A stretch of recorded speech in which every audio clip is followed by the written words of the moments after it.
welcome to Stuff I Never Learned from a Schoolbook. It must be 7 p.m. Central on Monday night, which means it's 8 Eastern, 6 Pacific, or 6 Mountain, 5 Pacific for those who are time challenged.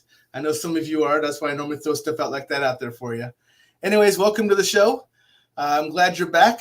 And if you're new, welcome to the show. My name's Tom Springer, if we haven't met before. And I do run Stuff I Never Learned from a Schoolbook right up there. And it does run Monday nights at 7 p.m. Central right there. Hi, Lori. How are you?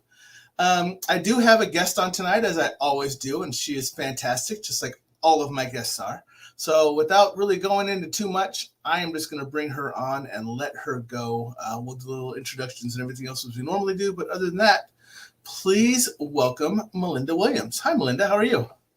Hi. Hey, Tom. I'm doing great. How are you? Good. Hi, Jamie. Yep. Like I said, everyone's coming in to say hi. So this will be normal for a few minutes. Everyone say hi to Melinda. Hi, everybody. So what's funny is a lot of people, that's my wife right there, by the way. She's the one that you'll hear laughing in the background like a ghost. Okay. Hi, Nicole. I'm assuming this is one of yours? Yes, that's Donna. Hey, Donna. How are you? So I seem to recognize the people I know. So when I see the new names, I'm like, oh, hi. So, so what a lot of people don't know, or actually nobody knows, because this is the first time you and I are on show, is how I found you. And I find you the same way I find a lot of my other guests, which is very odd. Some people might think, since I'm such an introvert, which is very odd to say, meaning I do a show and I'm an introvert, which is kind of odd. But I actually find these people like Melinda and some of my past guests and my future guests, I actually find them by going either out to different venues, or I hunt them down, which is the best way to put that. I hunt them down on Facebook. I go through their sites, I feel their energy, I feel what they're about, and a lot of them I pass up. I just don't get that draw feeling to them. But there's a handful of them, such as Melinda, that I have to stop and I read, and I'm like, all right, there's an energy here that I have to figure out what's going on. So I'm going to go talk to her, and hopefully she doesn't think I'm some crazy stalker with a mohawk and a beard, and do my best to explain who I am and what I do and see if they'll come on my show. And you were one of them. I want to say you were one of the dumb ones, but one of the dumb ones that said, hey, maybe he's not a psycho. Let's go talk to him. So welcome to the show. And can you tell us a little about yourself and what you do? Okay, sure. Well, first, it's an honor to be here. And so basically, I have, how do I even start with this? I didn't really start putting what I do out there until about probably 10 years ago. One of the things that brought me to this, I've done it ever since I was young. The earliest is between 6 and 7 that I remember seeing spirit and all of that kind of thing. The people that raised me in Tennessee, that's the Bible Belt, and that was something that was prohibited, and so there was a big thing with that. But anyway, then my husband passed away in 2010, which was very unexpected, and we had been together since we were like 17, and so that's when I started putting it out there that I could see spirit and all of that. But there again, I do a lot of my work is based around law enforcement and families, because basically what I do is I call myself a psychic detective, and I help on cold cases, on missing cases, murdered cases, anything of that nature. That's what my biggest thing is. I do, readings, I do card readings, crystal ball readings, you name it, I can do that. And I do that in my spare time, but most of my time is spent working these cases. Right. So this is going to come up many times. Everyone just be ready to see this about 1 billion times when we go through this. But if you're curious about what she's talking about, what she does, how to reach her, on Facebook, I know she does readings as well and everything else. So if you want to go check her out, right here underneath me, see where it says Melinda Williams right there, and all this wonderful time I took the copy and paste. I did not type that out, people. I'm too lazy. So all that wonderful stuff I copied and pasted right there. Make sure you grab that and go see her. I'll leave it up there for a few minutes, but it will come back up throughout the chat. So feel free to go by and take a look at some of her stuff as well. You have Tyler Thomas coming in. saying hi to Hey, you. Tyler. And so Jamie, I love Jamie. Jamie's one of the best commenters I have. So she's same in Louisiana, Bible Belt in the South. That's why I share so much. Many just not coming out with this stuff. Yep.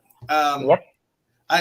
I fall into that category. I have only been doing this, like I said, for about a year and a half since I actually found out I had anything. And funny enough, I reached out to Melinda while we were talking about her coming on the show, and I kind of got a mini reading in the midst of it all too. And she gave me some very good information about what I needed to go look at towards myself and kind of see what my background is and everything else. So it was very helpful, and I very much appreciated it. So it was very nice to just have that ability just to talk to you in a second. Also, like, you need to go do this, and I was like, yes, ma'am. I guess I will. So Yes. So you kind of touched on my question that I was going to have, and that is, when did you start learning? When did you start learning, and what was it that you felt that made you realized you were like, oh, this is not normal childhood stuff. I have some abilities. So basically, like I said, between the ages of 6 and 7, and what happened basically was that the first thing I seen, it almost looked like I don't know how to explain it. It had this face, and most of it was white, but it had these real dark eyes. And I was like, what? I started asking the people, and I have to say the people that raised me. And they was like, you've lost your mind, and they took me to a church and wanted to do an exorcism and you name it. And basically what happened within 3 days of me seeing that was the very first time I remember, I got very sick. Mm. And what I ended up figuring out after it was all said and done, because I got so sick that I did pass, and then I came back. And what had happened was I had an obstructed bowel, and they would not listen to me when I was saying I'm sick, I'm running a fever, and I just couldn't eat or drink or anything. And finally, they took me to the doctor, but it was basically nearly too late.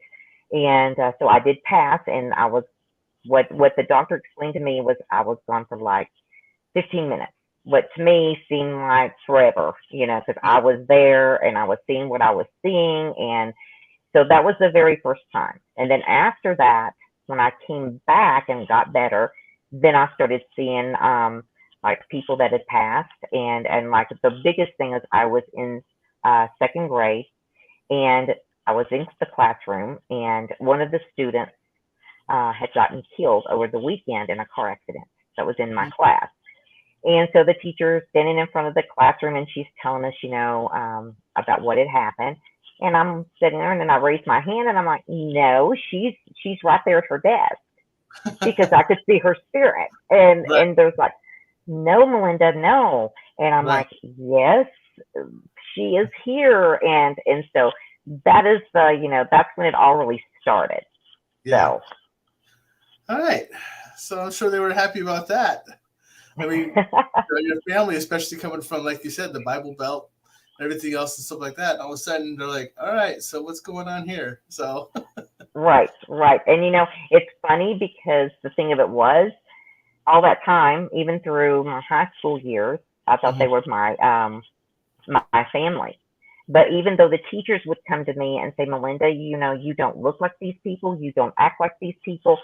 And so then in 2010, I moved out here to Arizona with my husband, and that's when I found my real family. Nice. Wonderful. So it all makes sense. Yeah, you're right. So I do want to say hi to William. I warned you about that. Hey, William. Yes, William nice to see you. And everyone calls him Nighthawk. I don't know why I call him William. I think it's just a formal thing for me for just being him. But what's up, William? How you doing? And then we do have a special guest popping in. Oops, I'm sorry. But Mr. Joe is reaching out to us from Hawaii. So 5 hours earlier than us right now. So he still has some pretty good daylight to get out and surf. Not that I miss surfing at all, ever. Joe, just saying. But 5 hours behind us. So, but no, that's really cool. And then here's another question already. How did you get started with detective work? Did the detectives think you were crazy at first? Don't mean to sound mean. How did you get them to trust you? Okay, so that's a very long story. Basically, what started happening was families would reach out to me. And, I will work with families. I do have my own paperwork that they have to read and, Yeah. and sign. But then we had an incident here where I live in Arizona. And there was 3 little children that drowned. And there was 2 children they found. A third one, they could not find her. So it went on for weeks and weeks, and so they called me down there. So, and I'm like, okay, and I'm like, she's standing here in spirit. Of course, the detectives and the officers were looking at me, and I did feel like they was thinking, well, she's crazy. I did think that.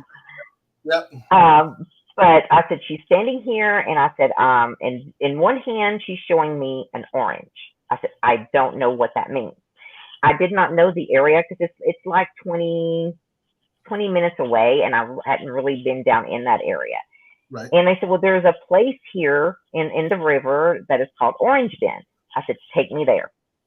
So we get there, and then she comes to me again. I said, now she's showing me a statue, a Native American statue. And I said, and she's saying Indian. And they said, oh my God. They said, right here in the crook of where it went out into the big part of the river, they said, there's a place called Indian Bend. And I looked at her and I said, she's saying that's where she's at. Huh. So they went to that area, and like it took them like 5 hours. They found her. Wow. So at that point, that's when there's oh my God, and I'm like, and I told them, I said, when you get her out, I said, she's going to look like she has just fell in. They're like, no, Melinda, she's been missing now like 6 weeks. I'm like, I'm telling you, she's going to look like she just fell in. When they got her out, they had a doctor there, and they go, oh my God, I heard it over the radio. I was like, because I would not get on the boat and get in that water. Forget it. No way. And so I heard them on the radio, and they said, Melinda, she looks just like she fell in. And that's how it all really, really got started for me as far as the detective work.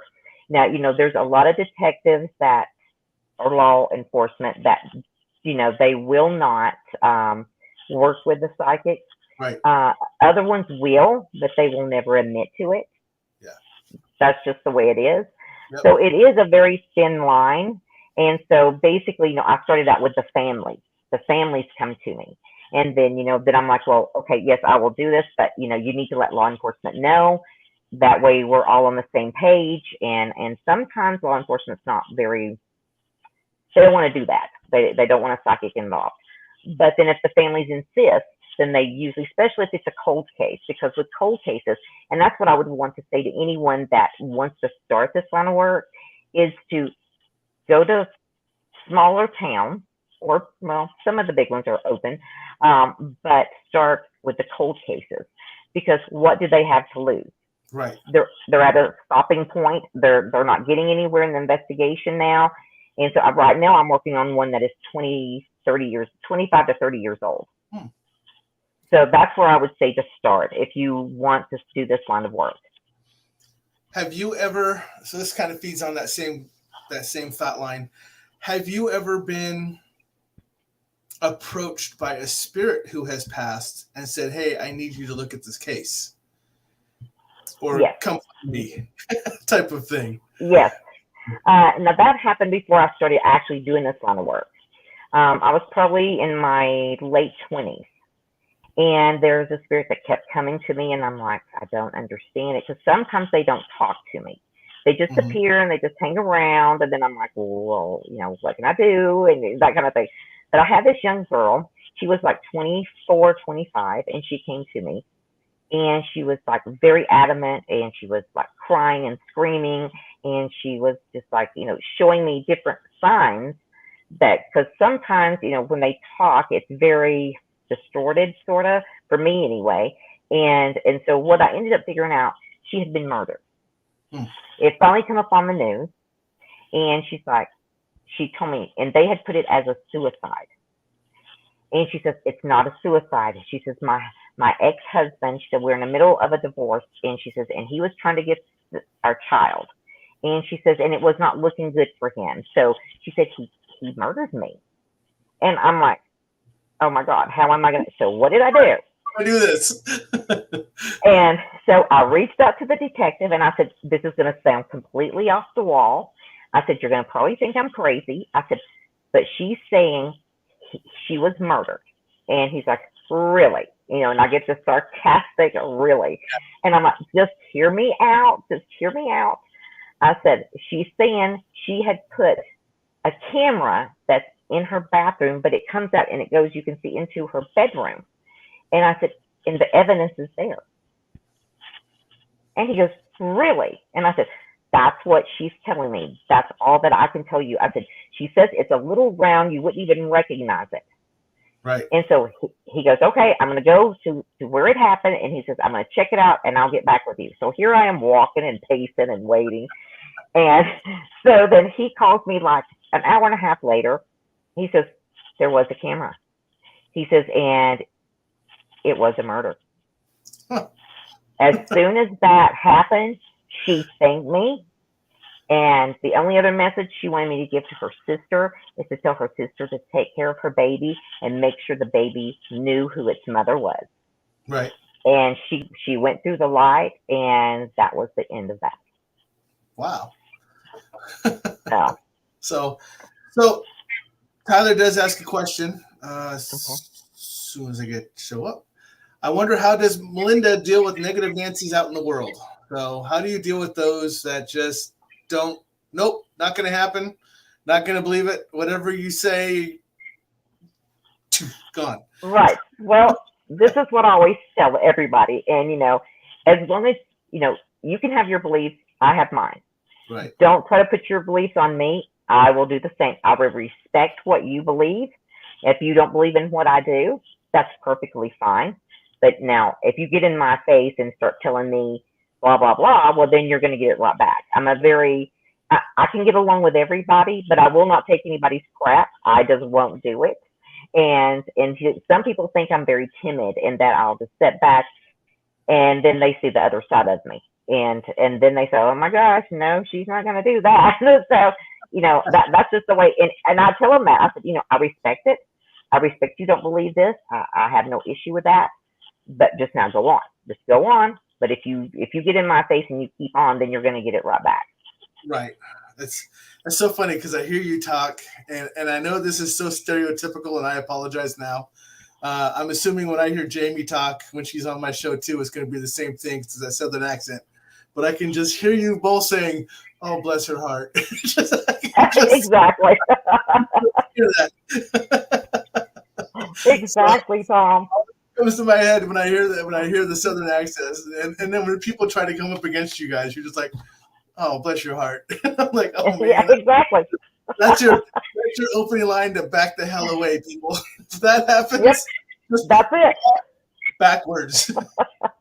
Turn around, say thank you for your time, see you later, and just walk away. That's it. Nothing good after that sentence is going to come no. for you. Nope, not at all. That is awesome. Oh, Stuart's checking in.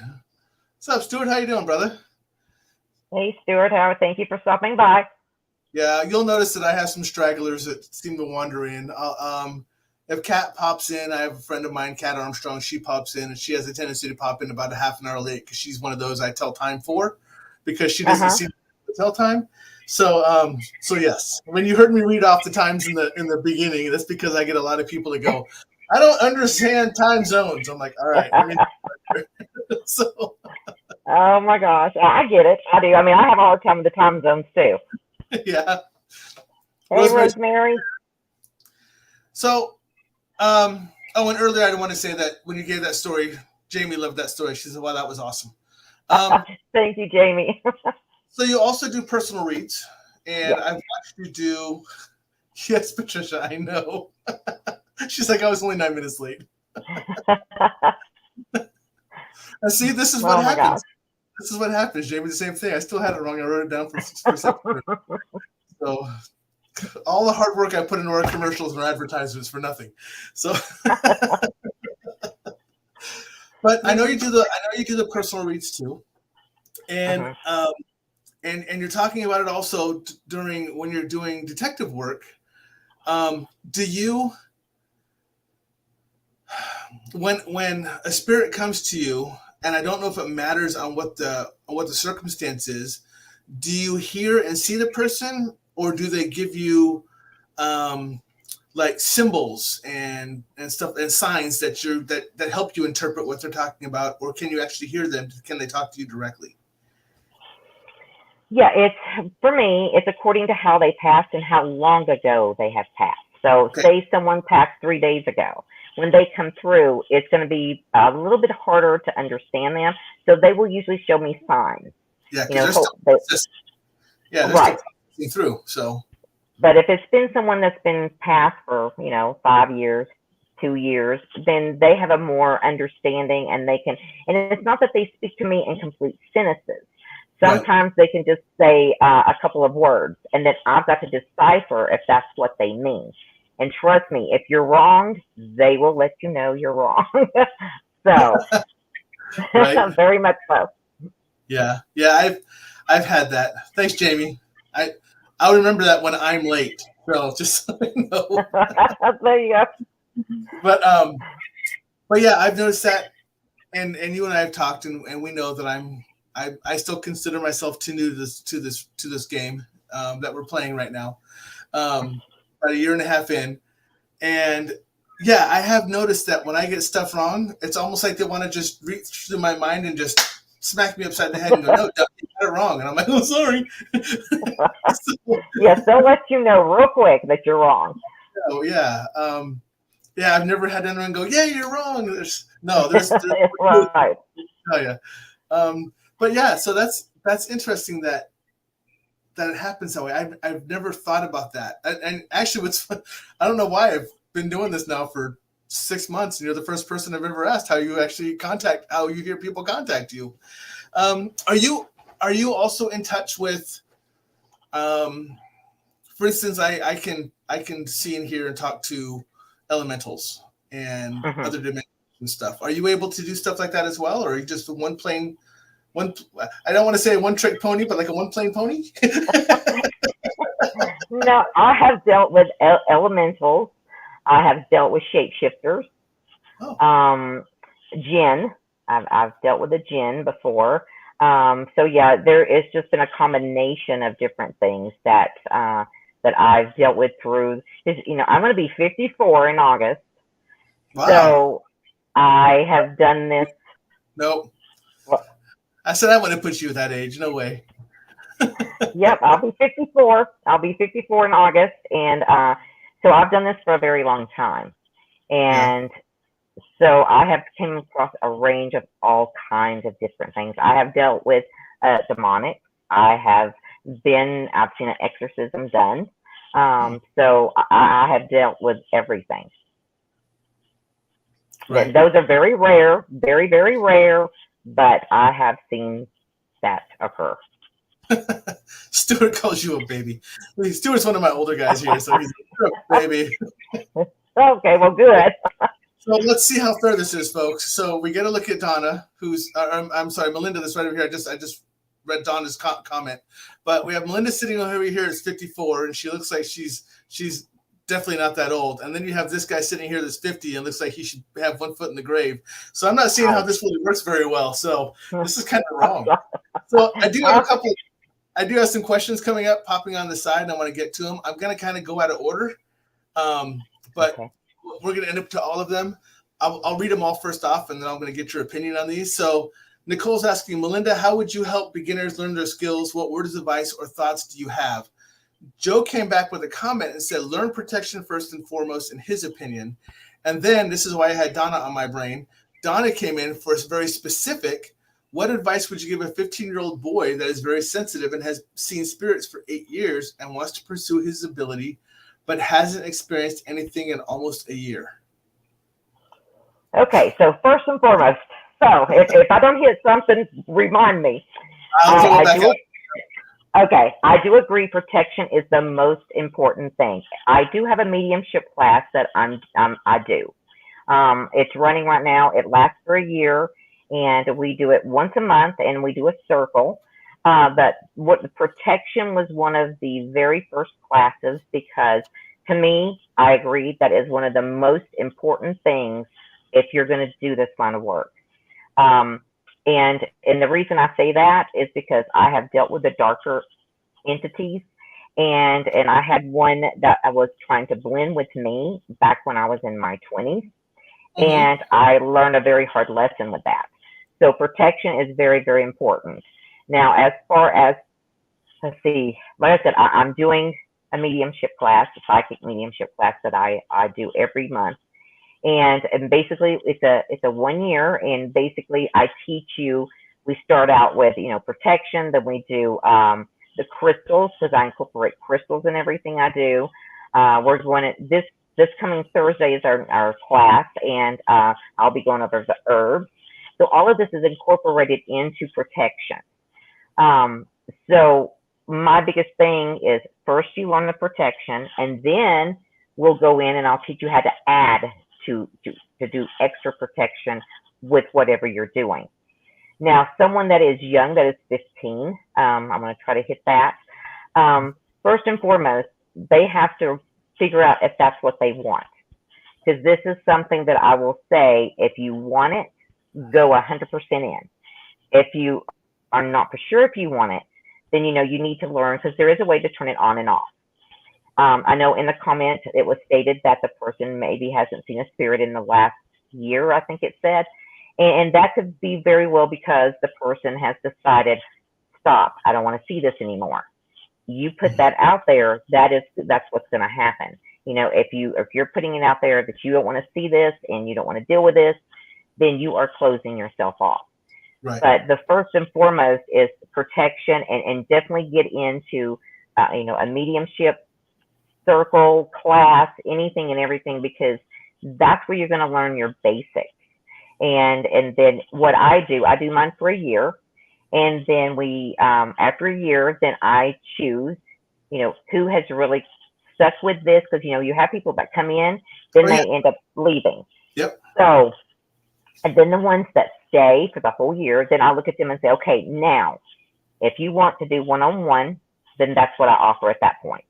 Okay. Because first you got to learn the fundamentals, and to me, I do one class a month, because once you learn this from me, then I need you to practice that for that whole month. And that's the way you get into the practice of, okay, this is what I do for this is what I do for that. And you start learning the ins and outs of what you do with different spirits. So Stuart asks, do hormones don't have anything to do with closing you off a bit? Do the hormones come into play here? Some people do believe that. Myself, there again, I don't want an argument, but some people they do think that.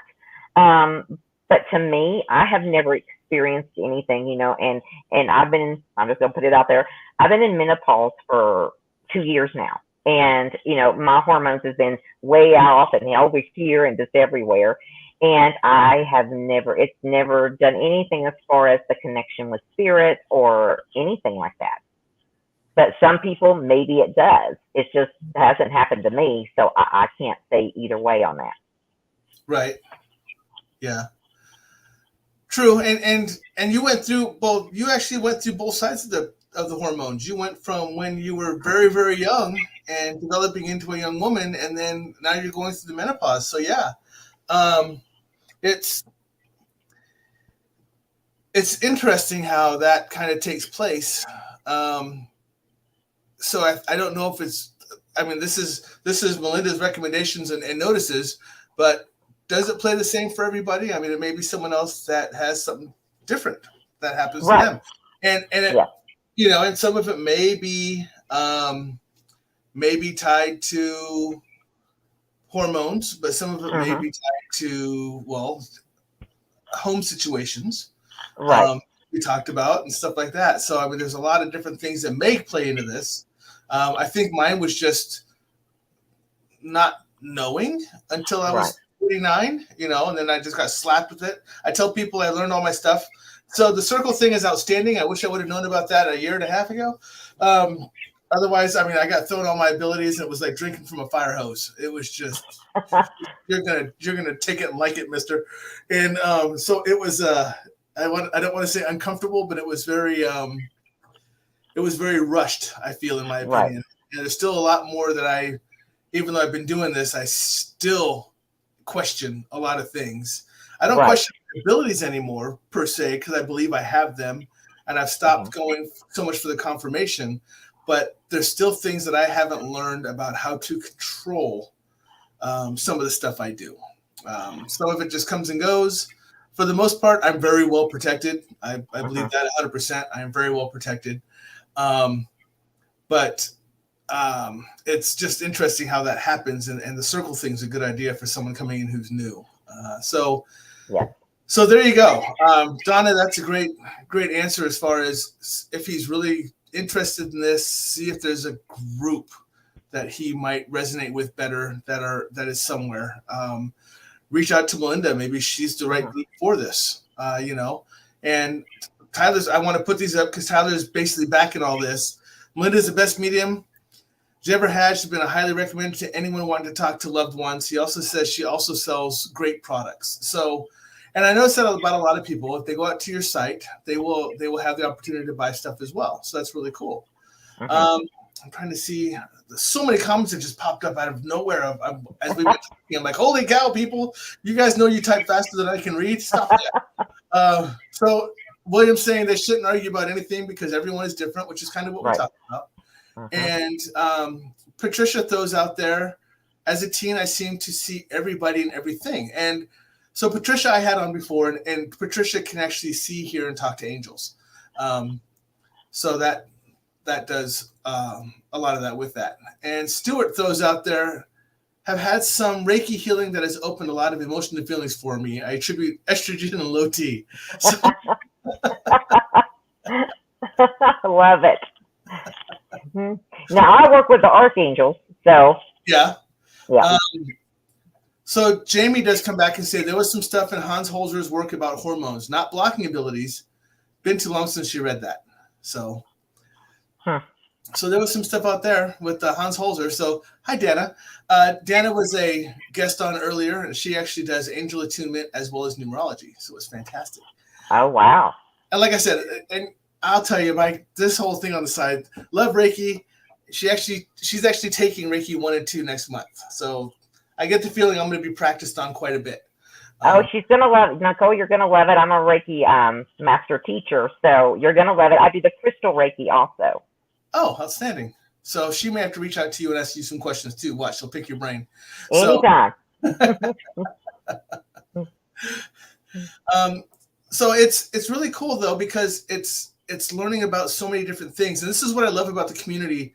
And this is why the page happens, because people come in here and they ask questions like this, and I get so many different people's opinions.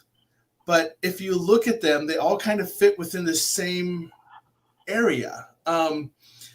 It's not like we're talking outside of each other, outside of just a couple things, but it's all tied into one big happy family universe that it seems like all of us are getting a grasp on. Some of us slower than others. Just saying, this guy right here. But it's cool because this chat happens and people get to hear about stuff like you're doing. I had before I fell into this realm and started learning about this stuff, I have never really studied any of it.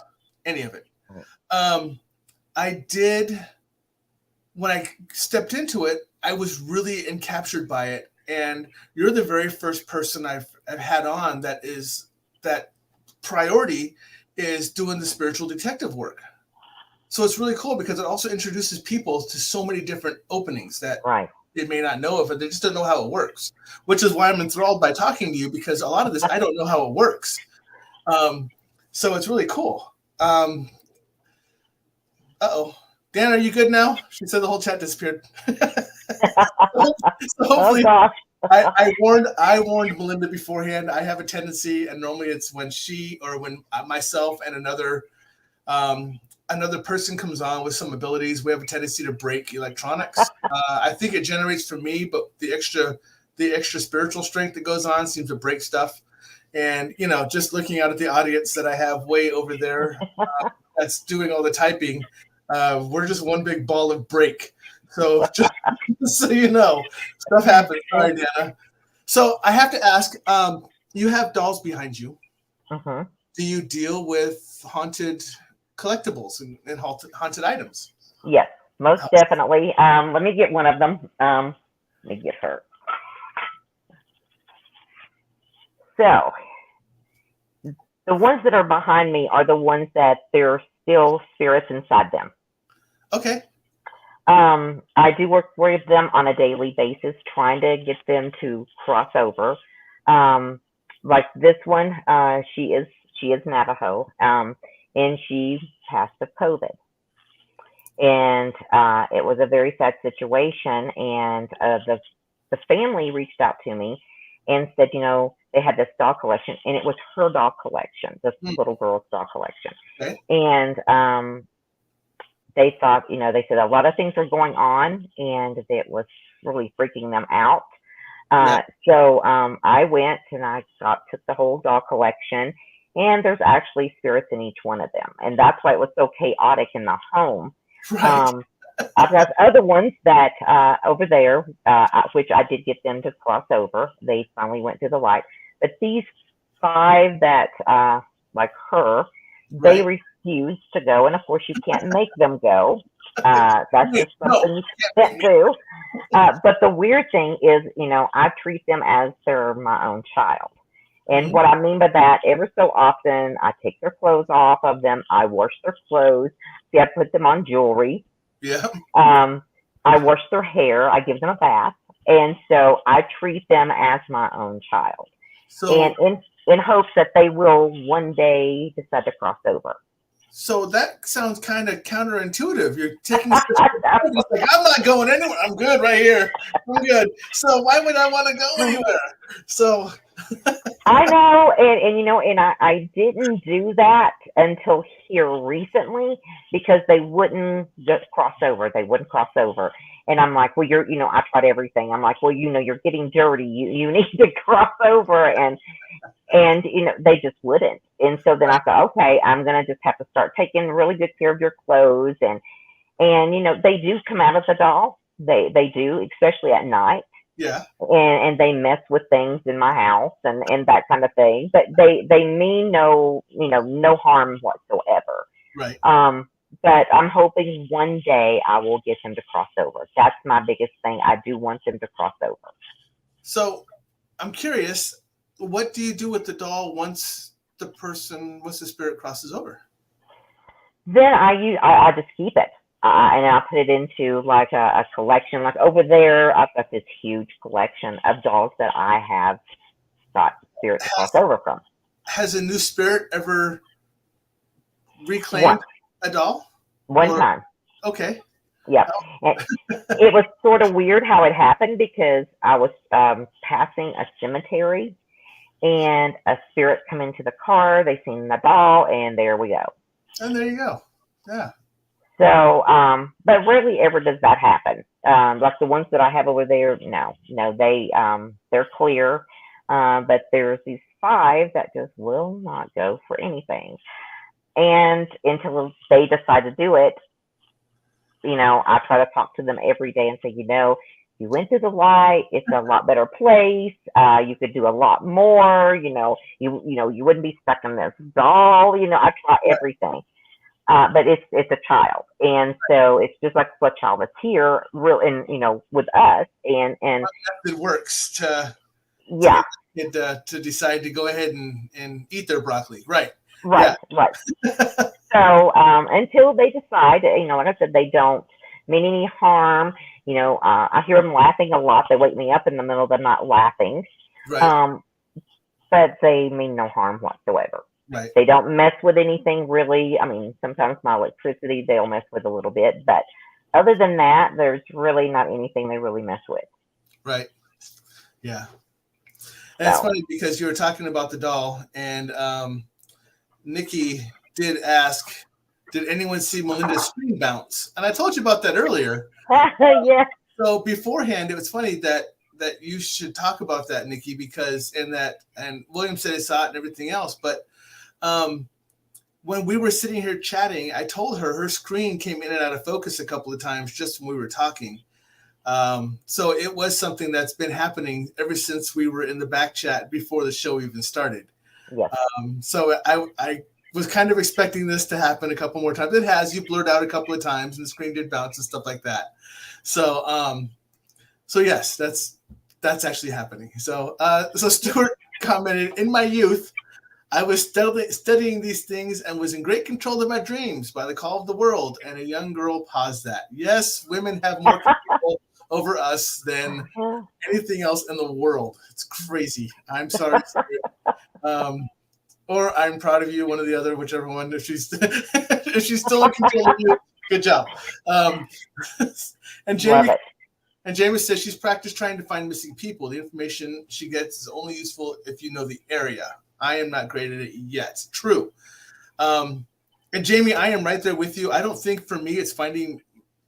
I don't know if I'm supposed to be finding missing people, but I very much project into areas that to me would seem that would be the type of area I should be looking at for a missing person, but I cannot expand back far enough to identify where I am solid enough. So that's something I run into. So now, Jamie and you, Tom, maybe this will help you. What I do a lot is I get a map and you use them and you douse it. Oh, okay. That is amazing. I mean, you've got to get really good with the pendulum, but if you are good with that and you get the map out, and you got to set your intention of, and say, every time I'm doing that on a missing person, I'm like, okay, I need to know, these are the things I need to know. I need to know last place seen, the address of the last place they were seen. Right. Then I pull that up onto a map and I print it off, and then I take my pendulum and I go across that entire, and I'm like, is the missing person in this area? And it will tell me, it will show me no or yes. Really? And yes, and what's weird, I had just done one. It wasn't a missing person, it was a missing animal. Oh, okay. Their dog got out and they couldn't find their dog. So I said, okay, tell me where it was that the dog was last. So they sent me the address, I pulled it up, and I done the dowsing, and I make a box. And in this box, the dog is in this box. So they took that and they went to that area, and it was inside that box. They found it. Nice. So try that. Right. Really find out the last place seen, and then print that off and use a pendulum. But practice with the pendulum first. Get very used to it, that kind of thing. Right. But I'm telling you, it works. It works amazingly. Yeah, I'm sure Nikki will be really happy to learn that I'm going to figure out how to do something else. So honestly, she's a huge supporter in this. She's always like, okay, what else can you do? I'm like, I don't know yet. Stand by. Let me figure out what else I can do. So that'll just be something else I'm going to try to figure out and see if I can do or not. So I just want to know what else is in my little chest of stuff I can do. So Tyler Thomas is saying, I have been on the spiritual journey since 2017. Being spiritual is the best thing I can do for myself. I agree. I fully believe that it opens you up to a lot more understanding. A lot of people are like, oh, well, it lets me understand this and that. No, it really lets you understand yourself in a huge way that you've probably never recognized or even paid attention to. And I think for me, that's the biggest thing it's done for me is really opened up learning about myself. And unfortunately, people, I am very, I don't want to say narcissistic, but convinced that I am pretty much unbeatable in most things. So letting me learn this through a spirituality that I'm basically what I like to call invincible. Is probably the worst thing I could possibly do, but I'm still learning it, and we'll figure it out soon enough. So there you go. You got it, Tom. Oh my goodness, I have more. Oh my goodness. So Jamie said, hold on, I guess I had to Bobby really quick. Hi, Bobby. Bobby's Hey, actually, Bobby. we're all part of the same investigation team, Dimensional Encounters Paranormal. So I always want to say hi to Bobby when he jumps on. Nikki's Oh. also on our team as well. So, brother, I love you for being here. Jamie's saying, one of my daughter's dolls laughed in the middle of the night and it had to go. Low batteries, don't care. Oh gosh, Jamie. I love it. Oh, Yeah. and then we had Nighthawk saying, "Wow, you were just talking about the screen and the dolls. The screen kicked me off your show." Oh my God. Told you that's how that happened. So Yeah. So talking about the pendulum, that's what she actually says. I do that on particular pendulums. Loves finding people. Not good enough to pinpoint it. So Okay, so Jamie, you reach out to me, and girl, I'll teach you how to do this. I took a dowsing class with I forget his name, but he worked for the military. He was in the United States military, and he was over that department, where they were doing like remote viewing. He was in the remote viewing thing. So he taught me some techniques, and they really work. They do for me. So let me just reach out to me, Jamie, and we'll get together, and I'll get you, and Tom, if you want to join in, whoever wants to join in, we'll do a thing so we can see each other, and I'll teach them how to do it. Right. So that's beautiful. Thank you. Oh, you're very welcome. So it's funny because now my wife's calling me out. She's like, "That's a pretty big ego, babe." Yes, I know. Stuart said not ego, convinced. There you go. Oops. So Jamie does say, "Yep, I remote view as well. It's on." So she's all right. And Nikki's saying the same thing. Ooh. So she's into it. So there you go. Again, people are typing faster than I can. All right. And I was gonna warn you, don't trust those military people. I'm just saying. I am one of those military people, and so is Nighthawk. So, I wish I had his name, but he's excellent at it. He is. And it's weird because, I had never done that before as far as use a map and do that. And I'm like, does this really work? I had my doubts. Right. And so then I tested it because there was a person that was missing. And so I took it and I done it, and they did find the remains, and it was in my little box that I had drawn on the paper. So, and that's the goal. If you can narrow it down, you may not get exactly the exact spot, but you can say, okay, it's in this triangle or in this box area. And if they concentrate in that area, it's been working. So I'm laughing because your screen just blurred out. God. Yeah, Tom, Stuart, I spent a little bit of time there. That's the military side. So I was there for a little while. But in fact, I'm still part of the military. I actually still work for the government. So oh, wow. I'm surprised they let me do a show like this. They probably think I'm nuts, which is funny. Me too. A lot of people at work know I do this. William saying remote viewing is easier for me. Did it for a long time. Once in military for over 20 hours straight. Oh, wow. That's just see, and I have the patience because for those who do know and for those who don't, I did sniper work for a really long time. So I have the patience to sit there, and I tell people I have the patience of a sloth. And we were known as the Gargoyle Squad because we would sit there and people would forget we were there because we were so silent. Wow. Even in offices, we can just sit there and not talk and just sit still and just do nothing. So I'd probably be better if I actually focused on learning how to do some of this stuff. As I told you in the beginning, I did warn her that I am terrible about doing anything at all. I told her my meditation happens when I go to sleep. So there's a lot of that stuff that I could probably be better at. I'm sure a handful of us could. If I know my audience correctly, there is a handful of us that can do better than we are now. But it's so. I'm sorry, I jumped way off topics. Your dolls. Do you have other haunted items that just they're just like, I don't know what this is. It's not a kid. It's not this. It's not that. There's just something that has a hold of this item that I just had to have. And every once in a while, I want to know how come it lights up at night and there's no batteries in it. So, well, I don't have anything that lights up, but I do have a necklace that I had got at a thrift store. And once I brought it home, weird things started happening. And I, to this day, have not got it figured out because, a spirit isn't really attached to it, because usually if it's a spirit, usually they'll come through finally. But there is something, and it looks like it's like a medallion, and it's like really old. And so I don't know if it's got its own little magic in it, and I just don't know what that is yet.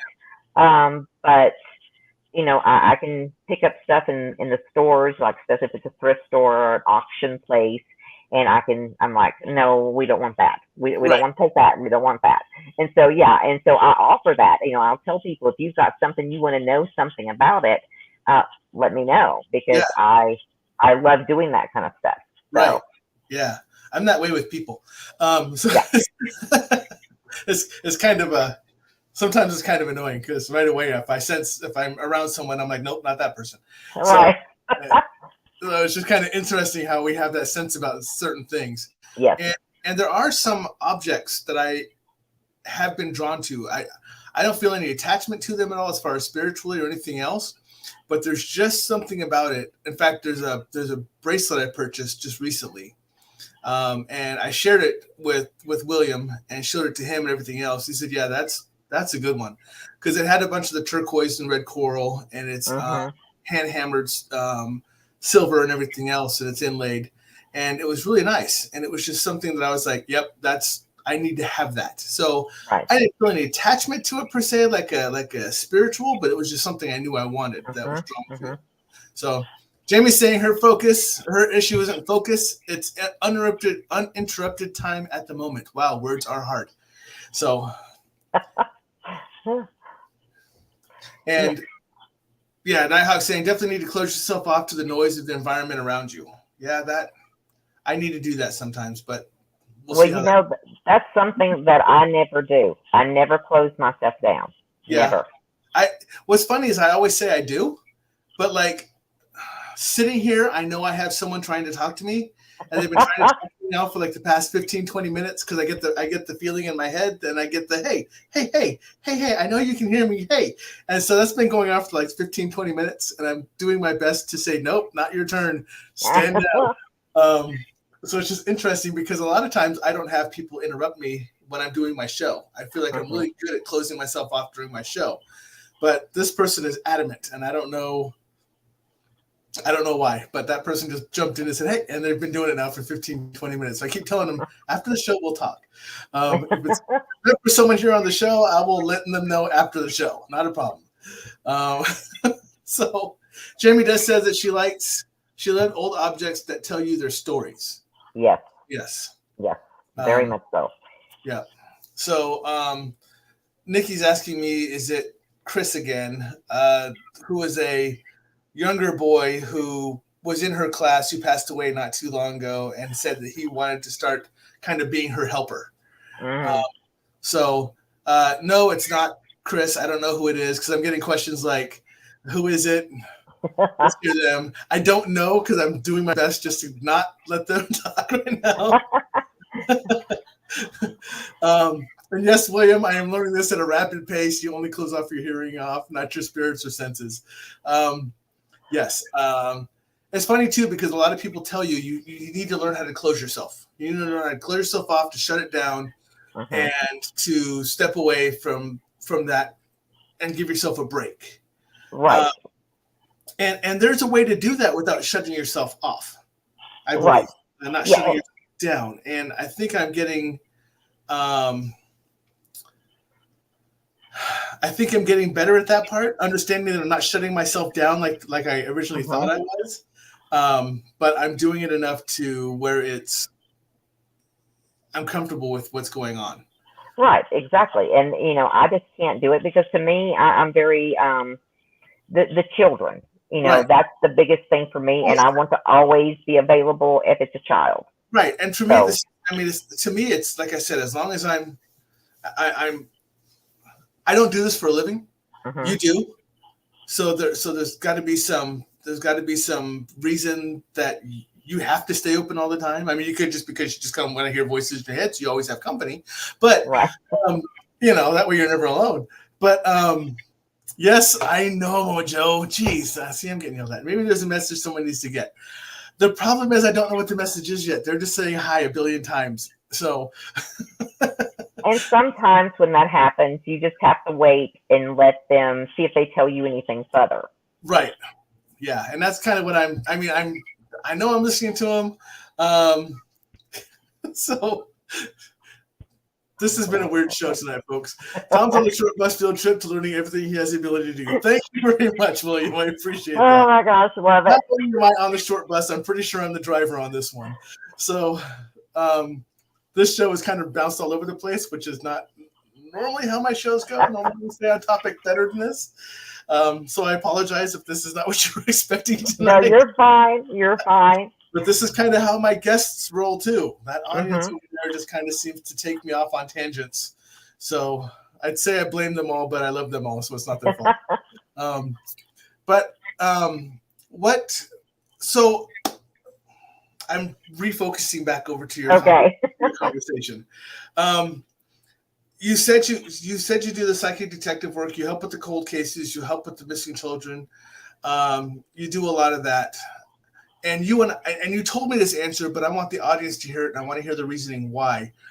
How many cases do you work at a time, and why do you do it that way? Okay, so right now I'm working on 5, with others that's on hold. A total I have is like 80, but I only do 5, and that's really pushing it. And when I do work on, say, like I decide I'm going to work on this case today, then that's the only case I work on, because it's a long process that I go through. It's not just that I get into this meditative state, and no, there's a lot more to it than that.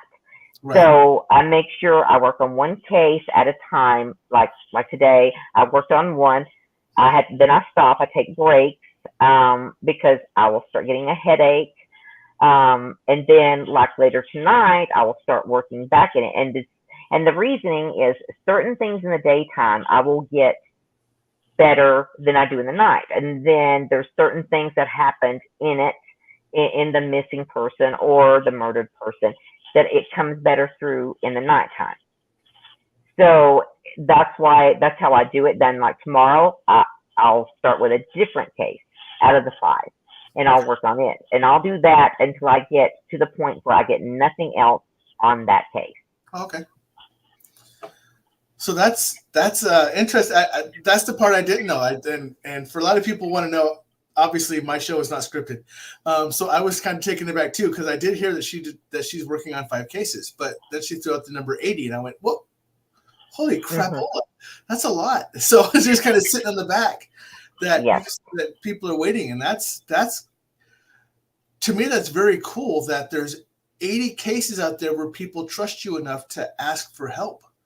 As a psychic, that's pretty big. So, most of them, some is through law enforcement, some is through family. Right. The majority is coming from the family. And let me show you this. This is my murdered cold case missing. So I have got this thing, and I've got like 4 of these. Wow. That is full. So say something happens here just recent. Say a child becomes missing. And then I'll have to drop what I'm doing if the family or law enforcement calls me and says, this just happened. So then I'll have to drop everything I'm doing, and I'll work on that. So it's really, it's very time consuming. Right. I'm still amazed. I mean, that's just a huge number. So I do want to say goodnight to William really quick since he's taken off. William, good night, brother. Much love. Good night.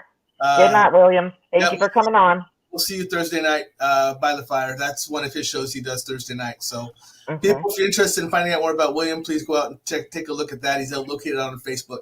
Sorry, I don't normally advertise other people. Well, I do, because that's what I do here. I advertise. Exactly. So So I'm trying to see again. So many messages have come up since since we got that. Oh, so Jamie's telling you have a fabulous energy. So um, Thank you, Jamie. Thank you. Nikki does have a question. Okay. She is asking, are your locations, wow, slower in English. Are your cases located all around you or are they nationwide? They are nationwide. Yeah. Yeah. Sure are. Beautiful. And how do they, how do they find you? Is it because people like me go like this? Or Well, just curious. I mean, well, it's always different. Sometimes it's law enforcement, and that's because I had worked for this law enforcement, and somehow they know somebody that works with that agency, and then they'll say, okay, well, you know, we've worked with Melinda, do this, contact her. right, And then a lot of time it's family. They'll just sometimes they just see me on Facebook on Saturday night when I'm doing my live. right. Other times they just come across my website. Other times it's by word of mouth from other people. So Right. it's just a number of different ways. Okay. Sorry, I'm also oh, that just popped up all over the place. I also posted your stuff over the comments too, so people can look directly in their comments instead of having for me to bring that up in case they want to reach out to you. But it turns out it popped up under my Facebook, my YouTube, and my Twitch account. People, there you go. If you don't get it once, that's your fault. They're all out there. But yeah, I mean that's really cool. I guess I kind of got to ask you what your time's like because I know that you have another podcast to go to. So Yeah, it's at. I mean, I can go another 30 minutes probably. It's at 7. So I know people are going 7 o'clock. Tom, your show started at 7. I know people. I know. Again, Melinda's just having a hard time telling time. Don't worry about it. We're exactly. Now, what is everybody's take on the Ouija board? I've got to ask. Oh, yeah, good question. I'll give you my opinion first. Okay. To me, a Ouija board is a tool. It depends on how the person uses it. To me, the best way I can describe it is the best way, and I know this is going to cause controversy, and that's how I'm using the word controversy. It's the same way I relate it to guns. It is a tool. It does not get up on its own legs and walk around and load itself and then pull its own trigger. It's not a cartoon. Right. For me, though, it is a tool that people, just like a gun, if you're going to use it, by God, you better freaking know how to use it. You better have done the research. You better have done the background. You better know what you're doing to open and close it and what type of usage you're going to use it for before you even step foot onto that thing or put hands on that thing, because otherwise it will run you over and it will make your life a living hell, literally. So, yes, Stuart, you're right. I do like to keep a strict schedule, as everybody knows. My show runs between 7 and whenever the hell we end. Correct. So, Stuart said he won't touch one. I won't touch one. Okay. And I love it. Jamie's saying, just like a mirror portal, close what you open and respect it. Exactly. So that's, I'm finding that's the biggest thing that a lot of people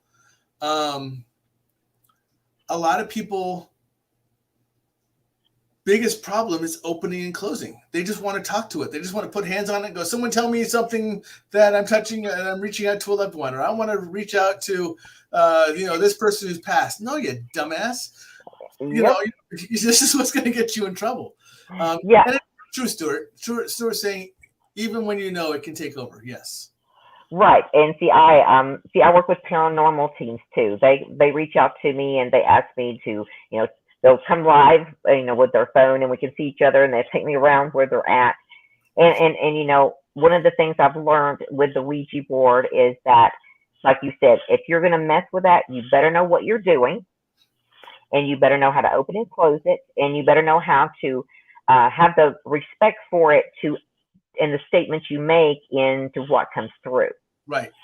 Yeah. And it's really a bad situation. I have dealt with that so many times. I have a Ouija board. I know what I'm doing with it. Right. I use it sometimes, like when I go, like I went on an investigation, and And they kept saying, it's children, it's children. And sure enough, it was children. But the thing of it is that the Ouija board I've got, you can flip it over and you can put a piece of chalk and they can write with it. And so I have found that is very good if it's children. And so I done that. And the children actually wrote their name. Wow. And what it ended up being, I'm like, well, and everybody was like, oh my God, here's a name. And, I got like 3 names. Yeah. And what had happened was those children in that home, they had died in a fire. And they were still there. Their spirit was still there. They were trapped. And so it was just, it was proof to other people that you can use the Ouija board. It doesn't have to be that it's so evil, like a lot of people think of it is. Right. Yes, it can be used for that.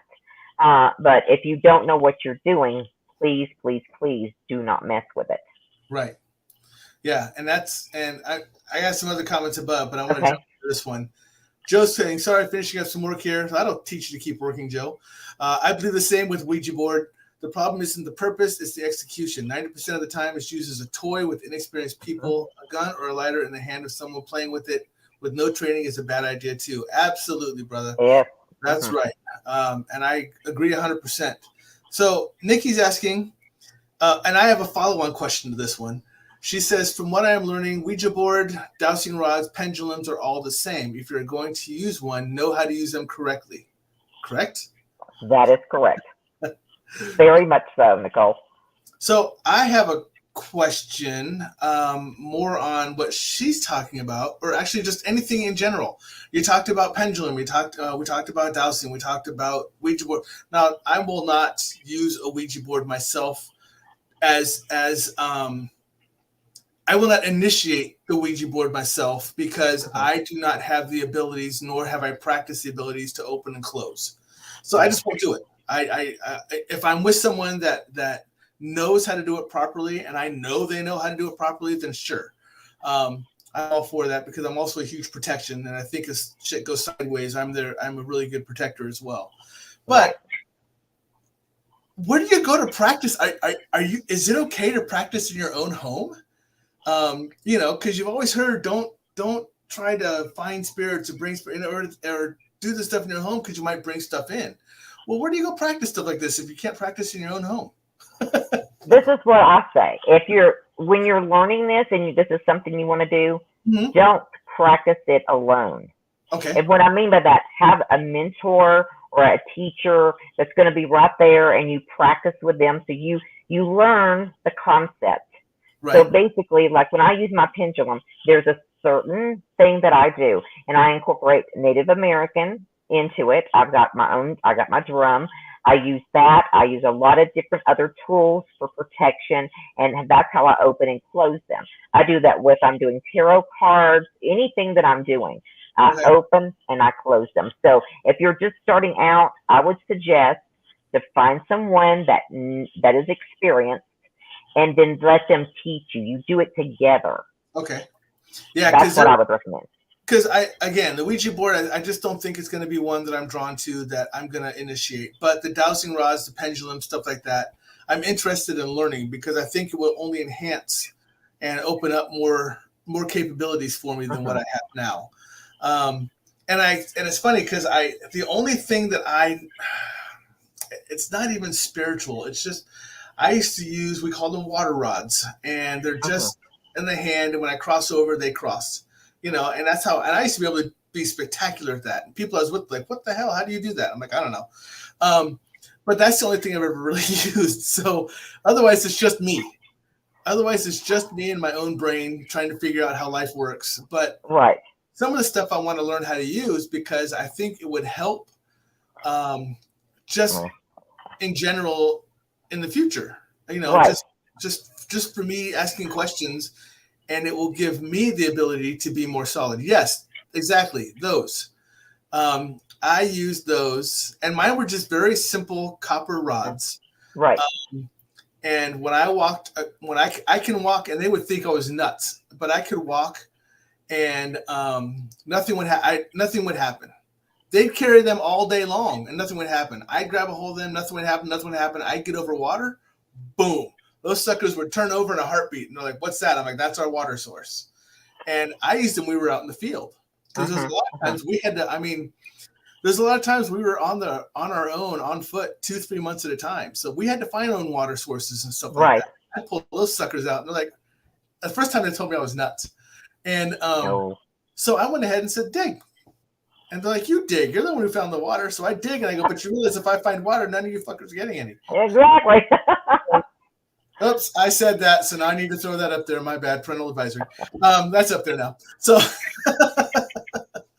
I said cussing was going to happen in my show. I didn't lie. I knew it was going to happen at some point. But yeah, but that's really it. But I know that means I have something that I'm able to do with some other kind of abilities on using those items. Right, and these are very easy to learn. To do it for the spiritual. And I use these, sometimes if I'm called out to a scene, then one time I was called to where the person went missing from. So I always take all of my stuff with me, and then I use these, and these will point, and this is what I love about them. Like if I use them and I'm like, did the victim, did they go this way? And what they'll do is instead of crossing, like it'll go out and it'll point to the direction that they went. Right. Yeah. So I'm a very big about dowsing rods and dowsing and all of that. Yeah, Nikki brings that up. She says, I agree. A couple people on our investigation team has them and will sometimes use them, and I think they're awesome. I don't have a set myself either. I know, Nikki, we got to work on that. But yeah, one of our mediums on our team, she uses them, and she uses them for talking to spirit. Yeah. And they'll go perfectly straight. When she wants a yes, they'll cross. If she wants a no, they'll open out. So So that's how she uses them too. So Joe's saying he would use one. This is back to the Ouija board, I believe, but I need a purpose beyond curiosity. True. Right. So I'm just keep reading all this stuff. So like I said, people are still typing faster than I can read. So Joe said he had to mute for a few minutes, but he's back. But yes, exactly. Great minds do think alike, Joe. Or on the flip side of that, the simplest of things use the smallest of minds. So you take for it what you will. And Joe's saying purpose is everything. If I can help someone, then yeah, but there's dozens of other reasons to communicate with spirit. Right. That's true. Some people it's for help. Some people just, I have someone who said, hey, we lost something. This person might be able to find it for us. Can you ask them where it is? Seriously? God. Come on, people. Have a point behind your question. So again, I'm going all over the place. Stuart's asking, or is saying, rods work off earth energy is what he was taught. Yeah. So, and that, and spirits have a big play in that too, if you're using them for that purpose. Tom doesn't even like to open up to spirits in our own home, so he'll not want to use anything like those in our house. True. Like I said, I'm a little bit of these things. And then she's calling out, we can practice all these things right before we move and let the spirits know they can't. Oh my God. So that's just cool. Yes, we're getting ready to move here shortly. So, yes, I know, my bad. So,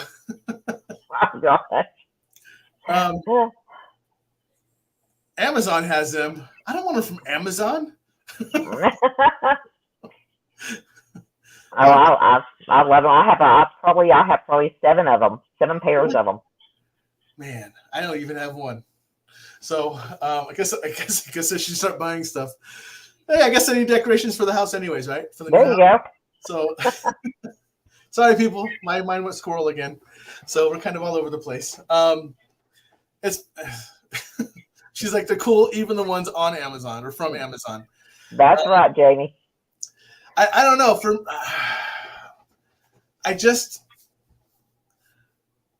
So I guess this kind of falls along the same lines of the Ouija board, because you have people that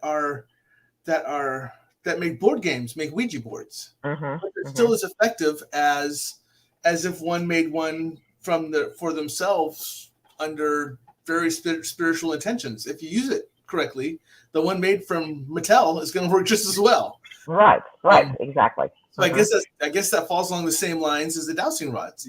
Even if it's someone that's making them from Amazon, I guess I shouldn't be dissing that, because I buy a lot of stuff from Amazon.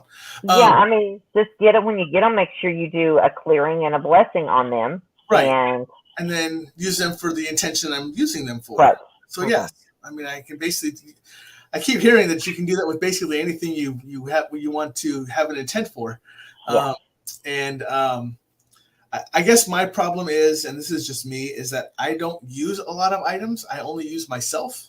And I think it's just because I haven't learned a lot of items, because I have, again, this is that, Stuart, what word did you use? Convinced? That's because I just have too much faith in myself to think I need something else. Oh my gosh. That's the word we use, was convinced. So yes. So this is still the conversation going on. Stuart was taught the ones you make are best because you invest your energy into them. And I get what Stuart's saying. I really do. Yeah. I mean, if I knew how to make them, I would make my own. I don't. So I have to go. Now, I do get mine. I don't know if she's still doing it, but Kara Shocklin, she makes the ones that she puts crystals on, and she actually makes them. Her husband, George, they're in the paranormal field. And she was making them, and that's like the ones I just showed you. And she puts crystals on when she does it. So she makes them, and then as she's making them, she does Reiki, and she puts the energy into them, and so I totally understand and get to make your own. It would be the best, but there again, I can't do that. So I've got to go with what I can do, and what I've learned is once I get them. Because I do a Native American thing that it's a ceremony that I do on everything that I use. And so and then I put my energy into them, and then nobody else touches them. I mean, you touch my stuff, you're going to get your hands cut off. You don't touch them unless I tell you can touch them. Bless their heart. But I understand exactly. I know what Stuart's saying. I do agree with that. But there again, I can't make them, so I have to do the next thing. Well, and to me, it's the same thing Stuart says. Copper rods bent 90 degrees. That's what I used. That's what I know. So I don't know anything different. And Jamie, I appreciate your offer. She's telling me that she'll sell me a pair for a lot of money if that makes me feel better. But I appreciate that.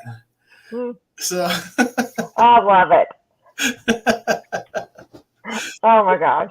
But yeah, I mean, it's just I don't know. I see stuff that people have for sale, and again, it's the same thing with the people. Sometimes I'm drawn to it, sometimes I'm not, and it really does seem, for me, I don't know if it's just a stereotype, which it most likely is, but a lot of stuff that's just in big box retail or online like Amazon or something like that, just to me doesn't seem like they put the same amount. It could very well be mass produced when I don't feel the energy and the love that's been put into it to create it to move on to somebody else. Right. And that's kind of how I stand on some of those things. And again, that's just Tom Springer personal opinion. But that's how I feel about some of those things. I mean, sure, I'll buy pistachios and everything else from Amazon all day long. Right. But when it comes to stuff that I'm going to be using in my paranormal investigations or anything like that, to me, I want to feel like there's been an effort put behind it, which is why I'm going to give you that kind of money to support that and to support you, because you're putting the same effort into it that I plan on using it for. And yes, you are right, Jamie. It is ego. Now, Tom, maybe you should start making them. Right? And selling them. Yeah, we'll have to see if I have space at my new home. Yeah. While I'm sitting by the lake.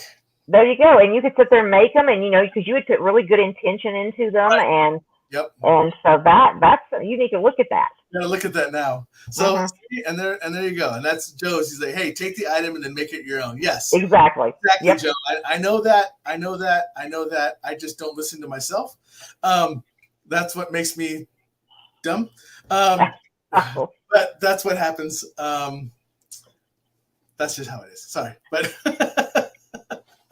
to each their own, I guess. That's it. If I don't know, that's just how. Remember, you people have been doing this for years and years and years, and everything else. I'm that commercial, if you've ever seen it, that said this is going to get tens and tens of views. That's how my mind works. I'm very new at this, so I'm still not into the mindset that everything should not be fantastical and wonderful and fairy dust and everything else yet. I'm working there. I'm getting there. You'll that's get there. How I want to be. But I also know there's a lot of work into it, and I'm seeing that with you right here, with everything you do. So it's amazing. I love the fact that I was able to get you on my show. I'm pretty darn sure I'm going to have to get you on again. Love it. I'm basically closing it down because I know she's got to get to another place. So don't think I'm pushing her out the door, people. She actually does have somewhere else. Otherwise, we'd still be talking here for probably another hour. And Jamie says she has black salt, which is close enough to fairy dust. I've got black salt too, so I'm with you, Jamie. But no, I really appreciate you coming on here and sharing all your knowledge and all your stories with us. It was fantastic. I love the show. I love the audience participation. I love the fact that I'm meeting so many people I didn't know before. So thank you so much for coming on, and for bringing some of your friends along with us, because it was great to have their interactions as well. And this is why I love doing this, because I get the chance to bring people like you on that just inspires me and inspires others, and we get to learn new things all the time. And it's just amazing that, to me, that I get to live in the world of this wonderful camera right there, and I get to talk to people like you right there about stuff like this whenever I want. And it's huge for me because people need to understand, I don't do my show to build my show. I do my show to advertise other people. There's a handful of people that are watching live right now, but there will be so many more people later on that follow me, that will watch you, that will get introduced to you. And that's what needs to happen. People need to get introduced to people like you that are out there and understand that there are so many different things that maybe they just don't know about yet, they haven't experienced yet, they can reach out to and ask for help. And that's just what's amazing. And I'm so happy you were on my show tonight. And I love the fact you were here, and I thank you very much. So. Well, Tom, I was tickled when you first asked me. It was such an honor, and I really have enjoyed tonight. And anybody that's on here watching, like I said, if you guys want to learn about the pendulum and the dowsing, and let me know. We'll have to set up something so we can just come into a private little group, and we can do that together. I will teach you guys. But I'm here to help in any way that I can. And like I said, I really appreciate you having me. I really do. Thank you. I appreciate it very much. So I'm going to go ahead and let Melinda go. Everyone is saying good night to you, and they loved having you on here. See, look, there's one right there. There's our awesome show. Great love show. Great show, Melinda. Live your energy. So see, it all happens. I love it. So,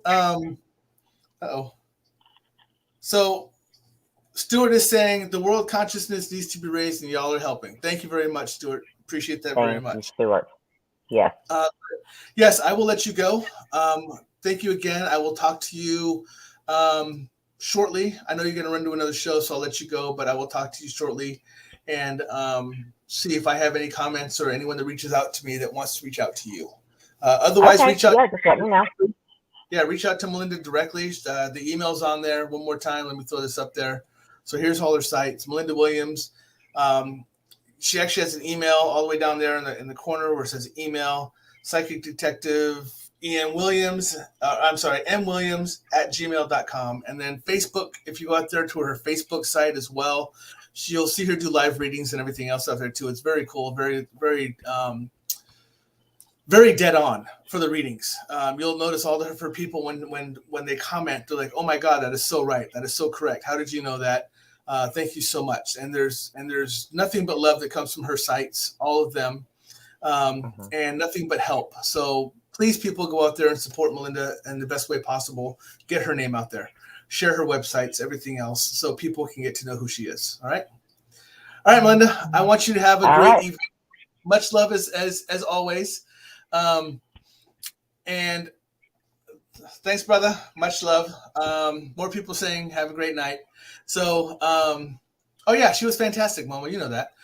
You know her apparently. So, how can I go wrong? But have a great show on your next show. And I will be in touch with you soon. Other than that, bye. And I love you. Love you too. Talk soon. All right. Bye-bye. Bye-bye. All right, everyone. Well, thank you for being on here. I know we were kind of all over the place tonight, but that's kind of what happens on the show sometimes. I'm so happy that you were all here. I'm happy that I had new people show up to help experience this with Melinda. Hopefully you will continue to follow, because this is about as standard as my show is. There is no rhyme or reason to my show outside of having a guest on and let them talk about what they do and what their abilities are and how they can help the world along with everybody else. So my show, Stuff I Never Learned from a Schoolbook, you can find it out on Facebook. Here I actually have some of my own banners. Let me go ahead and throw these out here. Facebook.com, Stuff I Never Learned from a Schoolbook.com. Yes, it's a really long name, but it's just the title of my show. Stuff I Never Learned from a Schoolbook.com. You can go out and watch on Twitch, twitch.tv/Stuff I Never Learned. And you can go out to youtube.com. That's my channel. It's really long and really hard to get to try to figure out. But if you just type in Stuff I Never Learned from the Schoolbook, you will see all of my stuff pop up. There are all my past videos and everything else and how to reach me. Other than that, please go out and visit us on Dimensional Encounters Paranormal. This is actually my paranormal investigation team. If people need help or they want to just go check out some cool videos or anything else, reach out to us here. You can see us at facebook.com/Dimensional Encounters. Our Instagram account is out there as well as our YouTube account. But again, if you went out there and typed in Dimensional Encounters Paranormal under the YouTube, you'd see all our videos pop up and how to reach us. So very much love. Thank you so much for being here. Nikki's saying, have a great rest of your day, everybody. I totally agree with that. Much love. I will be back Monday, and I will have on Jamie Whitaker. Do I have Jamie on? I don't know if I have Jamie on. It's either Jamie or her really good friend. I'll have to look really quick. Don't go anywhere because I can do this in a second.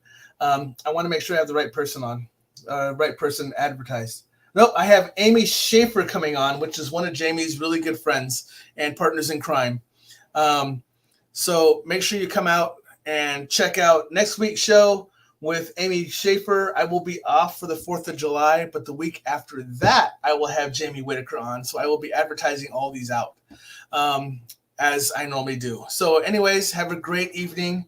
Much love and enjoy the rest of your evening. Bye, folks.